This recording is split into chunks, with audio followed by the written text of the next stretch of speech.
Our last meeting at Hollywood Bets Durbanville on Wednesday, and Justin sends 11 runners. Justin, in race 2, be hopeful, the twice over filly.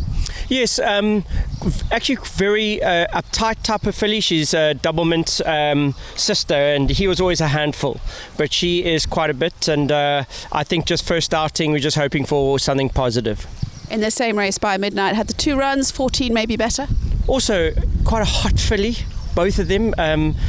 We're hoping for some improvement here. It's not one of the more stronger fields, so no excuse if they don't run into the money here.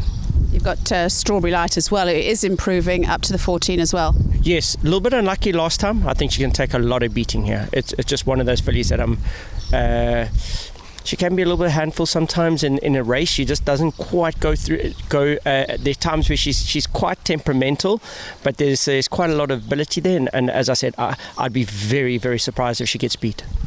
Race 3, you've got Intimidator. He's running well. Very much so. That maiden race that he ran third in, watch how it plans out. He got beat by Prevalence, and I think the second horse was Future Swing, who came home and won by half the race course. So, and then he came in third place. He came straight from my Natal yard. Hadn't been on the grass. Not that he needed it, but he can only come on from that. He's a solid little horse. Always runs thereabouts. I think he's another one on the day that if he doesn't fight it out, I'd be very surprised. Race 4, Holy Orders. He's dropping back to the 14. He's got a good draw of 1. Yes.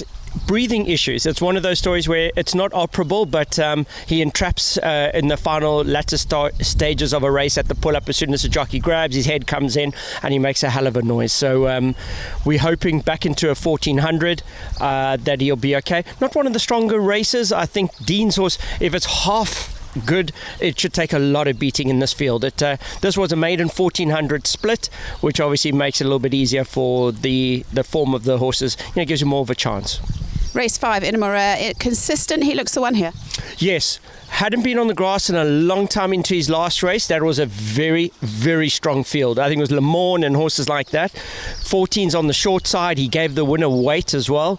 I think here back over a mile, another horse on the day.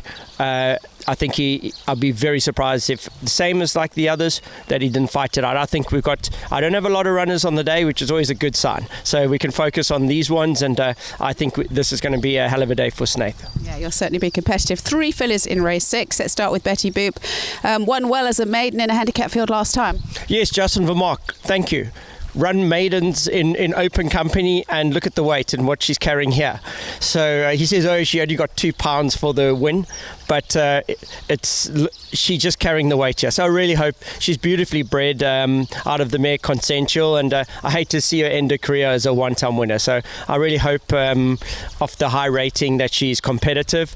It's going to be a bit of a tough ask, but nice looking filly. Let's hope the handicap is all right. Fur Baby won well last time out. Yes, and here she's getting weight. I think she enjoys this track. She's not a big filly. She's very small, compact, and should give a good account of herself. But I think it's quite a competitive field, this. You've got Open Secret as well, who shouldn't be far away either. Yes, just well weighted. She won a maiden in P, and in doing that, you come back to Cape Town, you come off a low rating. So she's got no excuses. Half decent draw. Hope for a good run from her. And then 2 in the last act, naturally, she's running well. Very much so. Also from my Natal yard, wasn't on the grass. She was the one that's been shinsled the entire winter. I thought it was a great comeback run because it was quite a competitive field. But here again, strong field. Expect a good run from her, must go into everything. And then Call Me the Breeze, I'm not sure what to make of her, a bit disappointing last time. Yes, there's a bit of argument distance. So we're going back to the 14. Oscar says, the breeder should know what he's doing. So the breeder says, don't waste my time over 1200. So back into the 14s. Let's hope she runs well. I think go a little wide in these 2 fillies races at the end. There are some nice, Brett's in form. They've got some nice horses in both these races. So it's going to be tough for the last 2 races. Well, it's our last meeting at Hollywood Bets Durbanville. I'm looking forward to seeing what you've got entered up for Saturday. Yes, so I was at Kenworth today and with a whole lot of the ready-to-runs, and there's so much going on there. I mean, there's more people working on a day there's no racing than actually on a race day. I mean, it was incredible to see what was going on there, and really looking forward to it. It's going to be the toughest season in decades, and I'm just very fortunate to the stock that we have. Yeah, looking forward to seeing the big guns out. Thanks, Justin. Best of luck on Wednesday. Great, thanks very much. Thanks very much to Justin Snaith once again. Our last meeting at Hollywood Bets Durbanville, and Justin's got 11 runners and he looks to be very competitive.